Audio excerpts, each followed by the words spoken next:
my gosh, I feel like every time I set up for a video, I forget that I've ever done a video, and then it's just me not knowing what I'm doing. Hello, welcome back to my channel, or if you're new, welcome. My name is Claudia, and this is Pillow Talk, where I am attempting and hopefully one day succeeding to make sex ed accessible to everyone. At least that is the mission. I don't think I've ever really spoken about what I want this channel to be. I kind of just started it and then went from there, but essentially I want this space to become somewhere where I speak to the people that either follow me on Instagram or just my peers. It could be strangers, it could be friends, and see what people in my generation have questions about in regards to sex wellness, sex education, and just dating and relationships as well. So trying to navigate it all together because it is such a clusterfuck, and having this become a space where we can all be honest with each other, learn something new, figure out the mistakes together. I think that's an important aspect of what I'm trying to do.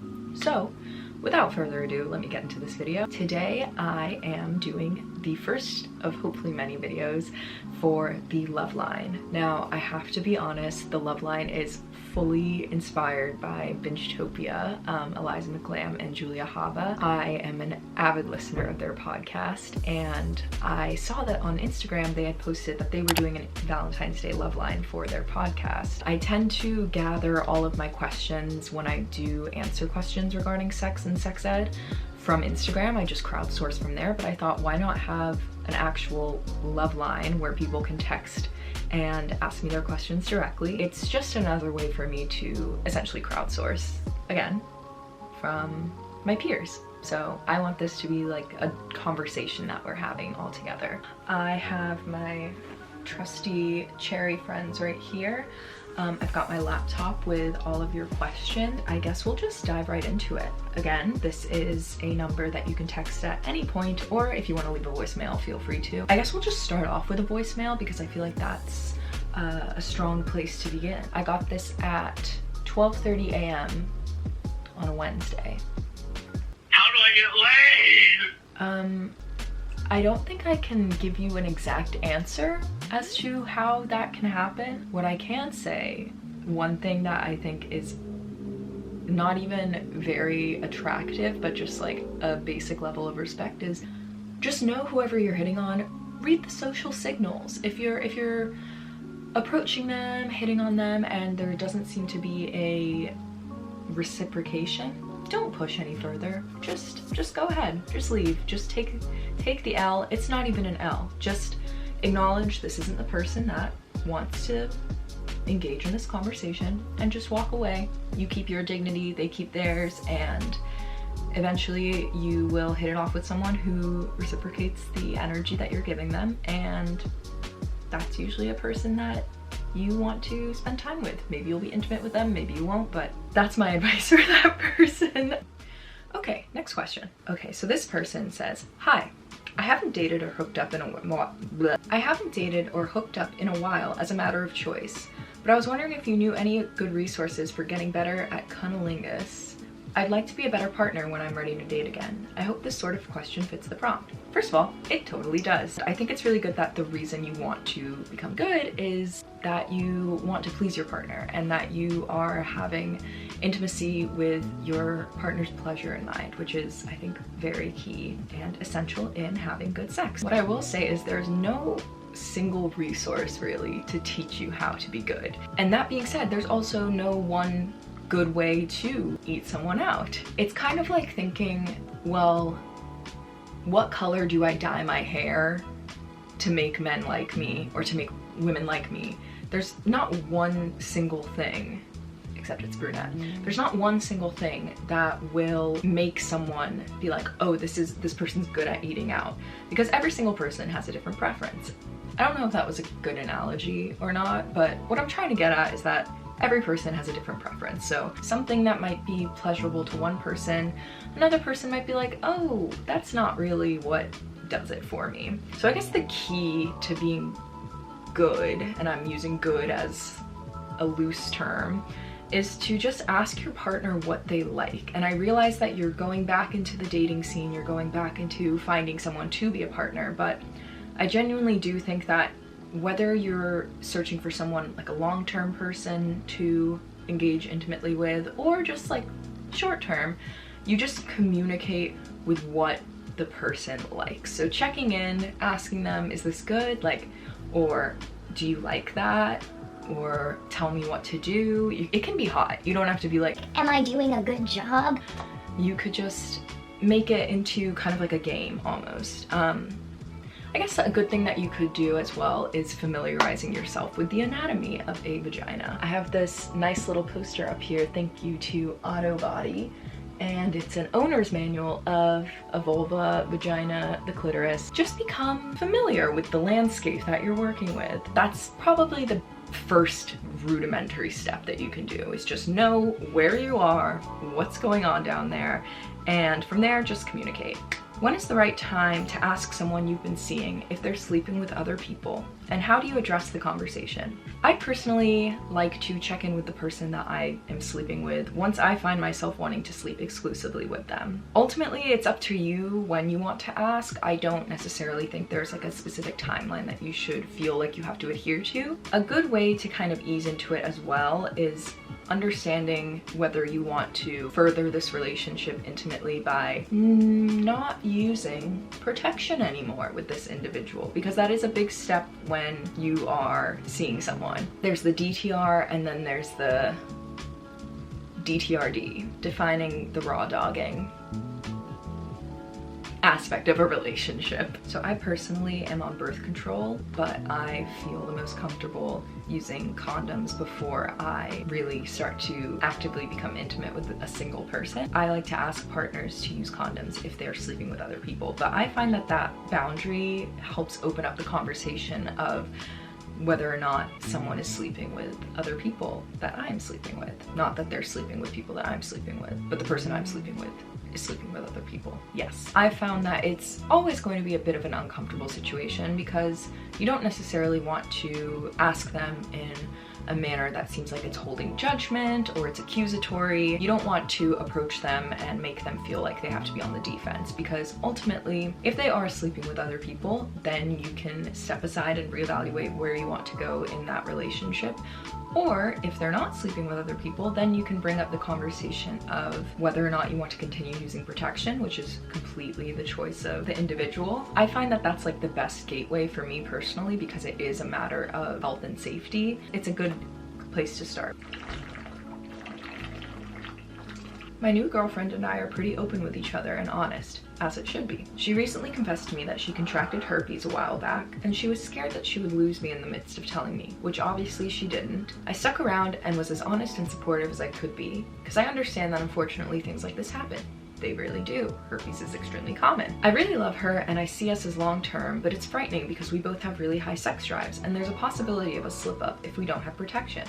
Any advice on this? This depends on a few factors in order to minimize the risk of transmission as much as possible. The first is depending on whether she has HSV1 or HSV2, because there are two types of herpes. HSV1 is oral to oral transmission, and this is commonly seen in the form of cold sores. It is transmitted through mouth to mouth, or even sometimes mouth to genital, which can cause HSV2, which is a sexually transmitted infection, and this is what causes genital herpes. Now, both of these infections are lifelong, but that doesn't mean that they're not manageable. So while it is a lifelong infection, you can manage it and reduce the risk of transmission, especially if you have a long-term partner that has herpes, by taking a few different steps. This can include avoiding sex during a recurrent breakout. A lot of times when you have HSV2, so genital herpes, you have these outbreaks, and the first one, which is the initial outbreak, the one that you realize, oh, I have I have herpes. It's usually the one that causes you to go to the doctor. This is typically the longest and most intense outbreak that you will have. As time goes on and as you seek treatment to manage your symptoms, these outbreaks will grow further and further apart in time, and the actual time of the outbreak, so the span of the outbreak, will get shorter and shorter as well. You can use suppressive antiviral therapy, which is a medication that your doctor will prescribe you, and this will lessen the symptoms of the outbreak while also spreading apart the time between each one. Using condoms is also a very easy and safe way to know that you're protecting yourself from transmission, and also just being safe in general. I don't know if your partner is on birth control, but it is just peace of mind to know that contraception is in place for any type of risk that might come up. There's also this resource that I found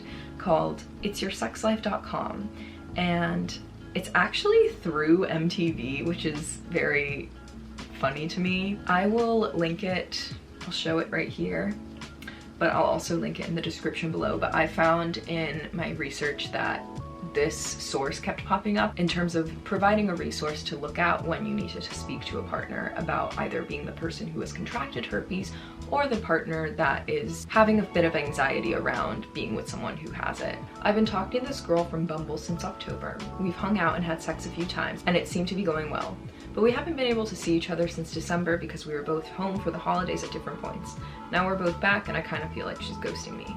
Do I just let it go even though I kind of like her, or do I try to mention what's going on? The first thing, I think she knows what's going on. I understand what you're trying to say in terms of perhaps you want to express your feelings to her, but she's also in this interaction as well. She's the person on the other side, so it's not like she doesn't know what's happening. And that leads me to my second point, which is if you've been actively reaching out to her and she doesn't respond, she just might not be that into you. And that's okay, because ultimately this is someone that you met, you had a good time with, and they're sending you signals that perhaps they just aren't interested. It might be just the wrong time, or it just might not be the match. But either way, accept it, understand that maybe it's personal. It's probably not. It's probably just a matter of not the right fit, not the right person. Ultimately, you want to end up with someone who does want you to be the right person, who does answer you. And I realize that this is such easy advice to give, and it's so much harder to actually feel that way genuinely. I have found, because I have been ghosted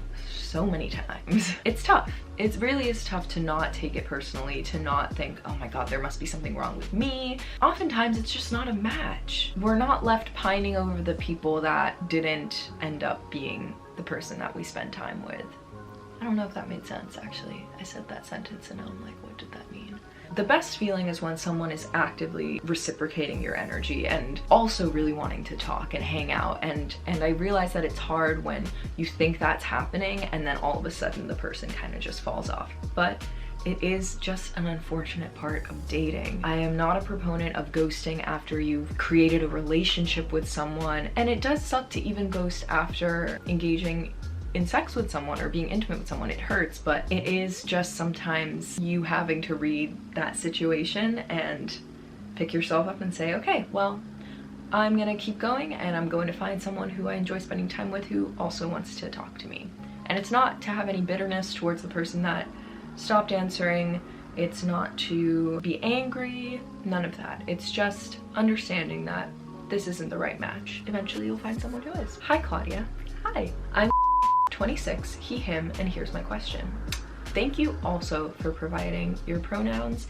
For future love lines, I'll make sure to ask for that, but I just want to make sure that I'm not either misgendering someone, misidentifying someone, and I also don't want to assume that someone's partner is of a certain sex. For me, sexual attraction is based on deep emotional connection, the lifelong partner type. Since I haven't experienced that kind of love reciprocated, I haven't had sex. This often makes me feel left out of the sex-having community. I've decided against a hookup just to know what it's like, as I feel I wouldn't be 100% committed to my partner's pleasure, something I think she deserves. Should I pursue a hookup anyways, even if I feel selfish, possibly to gain sexual experience for my eventual life partner? Or is it totally okay to wait for the kind of deep relationship I desire to have sex? I personally think it is completely fine to wait if that is something that you feel is a priority when it comes to your pleasure and also your emotional well-being. I've gotten this question a lot before of people who haven't had a lot of sexual experience and are struggling, are feeling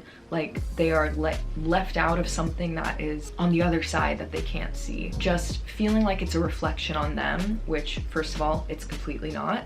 Sex is your choice to engage in. Wanting to hook up for the sake of hooking up, if you don't feel excited about it, if you're not seeking out that pleasure, it won't be good for you. And if you aren't feeling actively engaged in it, actively excited about it, then you also won't be a good sexual partner as well to the person that you're with.